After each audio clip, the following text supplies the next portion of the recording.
Have you ever heard of a man who started his journey scrubbing office floors at dawn, yet ended up sitting in the CEO's chair of the very same company decades later? If you've ever felt underestimated, overlooked, or stuck where you are, then stay with me till the end of this story. Because what happened to one ordinary janitor will change the way you see your own struggles. Before we begin, if you're someone who believes that hard work eventually wins, make sure you like this video and subscribe to the channel Slow and Steady Win the Race, because stories like this are meant to inspire your next step. When the world was asleep and the city lights flickered against the silent skyline, a young man named Samuel walked into the towering glass building of Crestford Industries with an old broom in his hand and a hopeful sparkle in his eyes. He was barely 20, dressed in a faded uniform, shoes worn at the edges, and pockets nearly empty. But his heart carried something that wealth could never buy. The belief that even the lowest position could become the first step of a magnificent climb if a man refused to give up. The building he entered was magnificent and intimidating, filled with polished marble floors, gleaming elevators, and people too busy to notice a simple janitor. But Samuel noticed them. Every face, every conversation, every detail. He listened to how executives spoke, how managers handled crises, how workers solved problems. He studied without being in a classroom. He observed without being invited into meetings. And every night as he scrubbed the giant lobby floor until it shined, he whispered to himself, "One day, I'll be here for more than a mop." Years passed. Samuel didn't rise immediately, not even close. He cleaned offices where people laughed, shouted, made decisions, and sometimes broke down under pressure. He saw success and failure, growth and crisis, and through it all he learned. Whenever he found a discarded document with charts or reports, he read them. Whenever someone left a business magazine behind, he studied it. He asked questions to anyone willing to answer, even security guards, receptionists, technicians, and sometimes, if luck permitted, a manager rushing to a late-night meeting. Slowly, Samuel became a familiar, friendly face.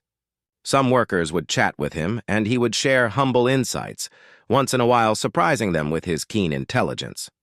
But he remained polite, soft-spoken, never demanding attention. He understood that greatness grows quietly. One night, during a massive storm that knocked out power across half the city, Crestford Industries' emergency systems failed. Alarms blared and confusion filled the building. Everyone panicked, everyone except Samuel. He remembered an old electrical panel in the basement that he used to clean around every night. Without waiting for instructions, he rushed down the dark stairwell with only his phone's light guiding him. He found the panel, opened it, and quickly flipped the manual switches he had seen engineers use before. Moments later, the building systems hummed to life. The emergency lights came on, and calm returned. The CEO himself, Mr. Donovan, arrived on site to assess the situation. When he heard that a janitor had restored power, he met Samuel in the basement.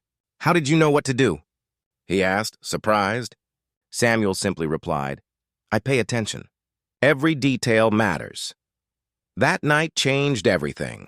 The next week, Samuel was transferred from janitorial duties to an assistant role in maintenance. It wasn't glamorous, but it was a step forward, and Samuel treated that step like gold. He arrived early, stayed late, and studied mechanical systems, electrical systems, office workflows, safety protocols, and anything he could get his hands on. Managers began to notice his dedication. Soon he joined meetings, offering small suggestions that often led to big improvements. One manager once said, "You think like someone who wants to build, not just fix." Samuel smiled. He didn't want to fix things. He wanted to create things. Years passed, and Samuel steadily climbed from maintenance assistant to floor supervisor to operations coordinator to department head. Every promotion felt like a dream, but he never forgot where he started. He continued greeting janitors by name, helping them whenever needed, and reminding them that every role had dignity. He believed that leadership meant lifting others, not sitting above them. Then came the biggest challenge Crestford Industries had ever faced. A financial crisis struck, threatening to shut down the company. Investors panicked, some executives resigned, and morale collapsed. Samuel, now a senior operations director, was invited to an emergency strategy meeting. For the first time, he spoke boldly. He presented a detailed recovery plan, built from years of observation, innovation, and first-hand experience. He proposed cutting unnecessary expenses, reorganizing departments, investing in worker training, and introducing new technologies that would save millions in the long run. His plan was risky, daring, and entirely unexpected coming from someone who once mopped floors. But his passion was undeniable. His knowledge was solid, and his sincerity was powerful. Mr. Donovan looked around the room and said, "Gentlemen, Samuel understands this company better than anyone here. Let's follow his plan." What happened next was extraordinary. The plan worked, slowly, then rapidly. The company stabilized, then expanded. New partnerships emerged. Productivity soared. Within 2 years, Crestford Industries became stronger than ever. And when Mr. Donovan finally retired, he made an announcement that shocked everyone except Samuel. The new CEO of Crestford Industries, he declared, will be Samuel Reed, a man who started cleaning these floors but ended up teaching us all what leadership truly means. Samuel stepped onto the stage, stunned, tears glistening in his eyes. Reporters swarmed him, workers cheered, and cameras flashed. But Samuel didn't boast. He simply said, "I am living proof that no job is small and no dream is too big. What matters is consistency, humility, and belief in your own potential." Today, people celebrate Samuel's journey as an example that destiny does not favor the privileged. It favors the determined. His story echoes through offices, schools, homes, and across the hearts of all who feel overlooked.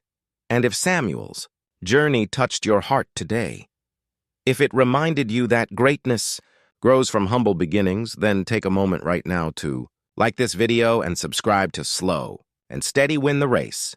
Because just like Samuel, your story is not defined by where you start, but by how far you're willing to go.